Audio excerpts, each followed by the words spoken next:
My name is Rebecca, and I live in Seattle, Washington. Growing up, I used to think life was supposed to be hard, until I saw how easy it was for my stepsister, Lily. She was the golden child, the one who could do no wrong, while I was the shadow everyone seemed to forget existed. When my mom passed away, I was just 8 years old. My dad remarried within a year, and that's when everything changed. My stepmom, Karen, came into our lives with her perfect smile and sugary sweet words, but it didn't take long for her true colors to show. To her, I wasn't her stepdaughter, I was free labor. By the time I was 10, I was cleaning the house, cooking meals, and running errands like I was a full-time maid. Rebecca, set the table. Rebecca, do Lily's laundry. Rebecca, why isn't the floor spotless? It didn't matter how much I tried or how tired I was. It was never enough. Meanwhile, Lily got to play with her friends, go to dance classes, and wear the prettiest dresses Karen could afford. Karen would gush over Lily at every opportunity. Look at my sweet girl. She's so talented, so beautiful, so smart. And then there was me, the invisible one. Unless I messed up. Then I was a disrespectful brat, or lazy, or just like your mother, said with a sneer that cut deeper than anything else. I used to dream about what life would have been like if my mom were still alive. Maybe she would have protected me, stood up for me. Maybe I wouldn't have felt so small in a house where my presence seemed more like an inconvenience than a part of the family. Even back then, though, I knew I had to survive. So I worked. I stayed quiet.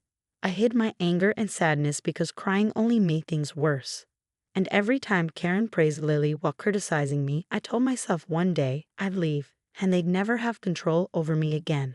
I turned 20 on a cold February day. Birthdays were never a big deal for me growing up, and I didn't expect much.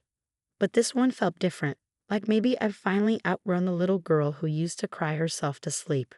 Karen, of course, made a big show of how much she'd done for Lily's birthdays over the years. Big parties, balloons, cakes shaped like unicorns. For me, nothing.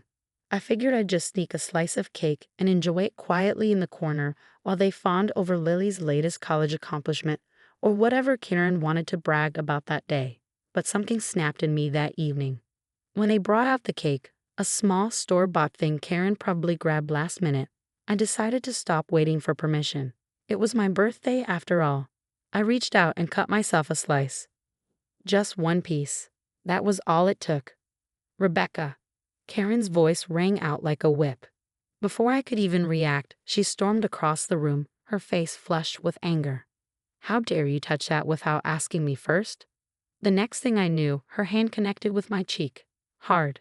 The room went silent. My dad stood there, frozen, as if he couldn't process what had just happened. Lily looked embarrassed but said nothing. Tears stung my eyes, not from the slap but from the humiliation. Karen didn't stop there, though. You're ungrateful, selfish, and disrespectful, she spat. You can't even follow the simplest rules. I stood there, the sting of her hand on my face, my hands shaking, and something in me shifted. I didn't cry. I didn't run to my room. I just stared at her, taking in every word, every ounce of disdain she threw at me. Happy birthday to me. After this incident, I left the home. Years later, I barely recognized the girl who used to flinch at every sharp word, who stood frozen in the living room as her stepmom berated her in front of everyone. That girl was gone. I was 26 now, living in Portland and working as a project manager at a small but thriving tech company. My life wasn't perfect, but it was mine. I had an apartment I loved, friends who felt more like family, and a sense of peace I'd never known growing up. I hadn't spoken to my dad or Karen in years.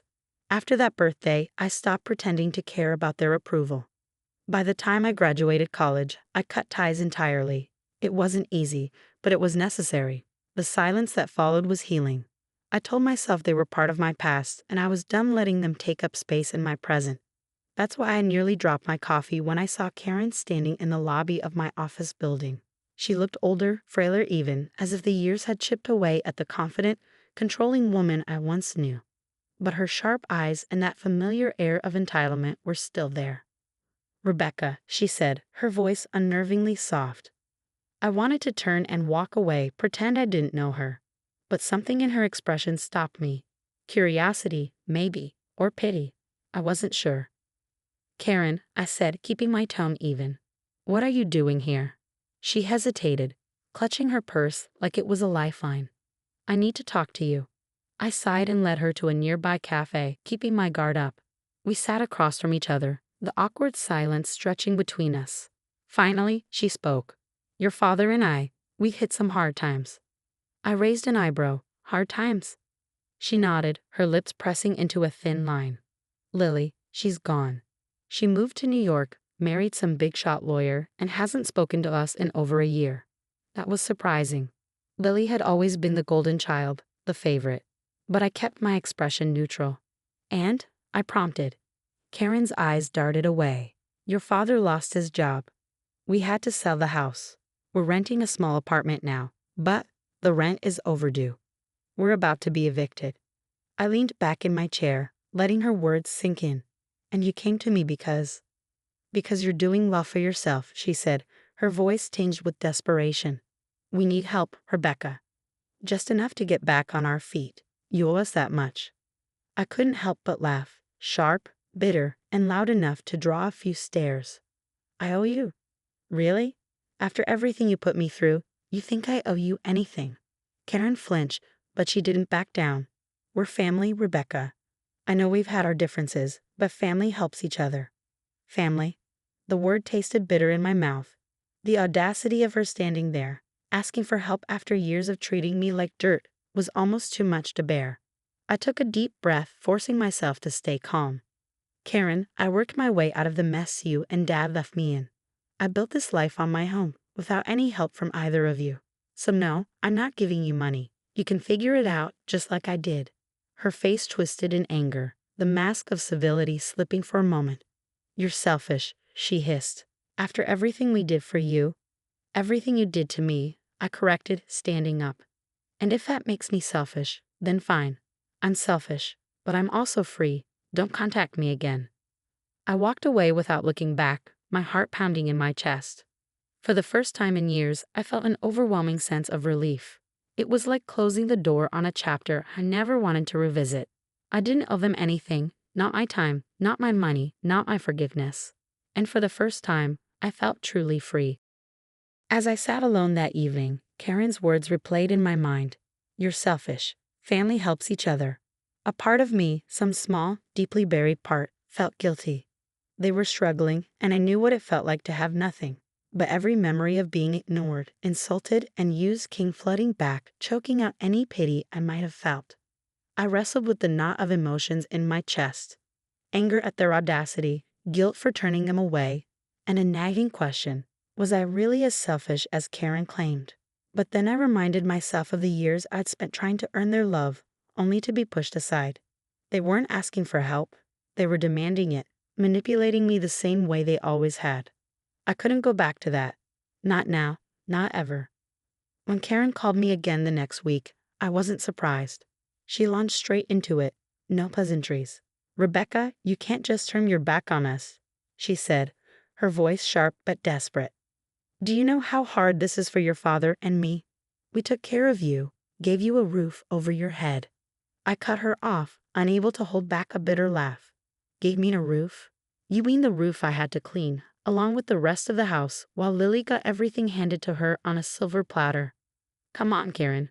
Her silence only fueled my anger.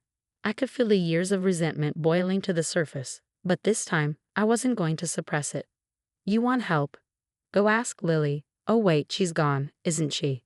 Moved on like I did, because we both know the second someone stops being useful to you, they're nothing. You didn't raise me, Karen, you used me. And now you want me to do it all over again." "No.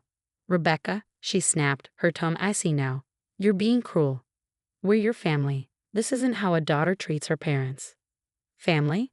I scoffed. "You made it clear a long time ago that I was never part of your family, so don't you dare try to guilt me now. I owe you nothing." Her voice rose, shaking with anger. "You're selfish. After everything." I laughed again, harder this time, the sound surprising even me. Selfish, maybe, but I learned from the best, didn't I? I could hear her breathing on the other end, heavy and furious. For once I didn't care.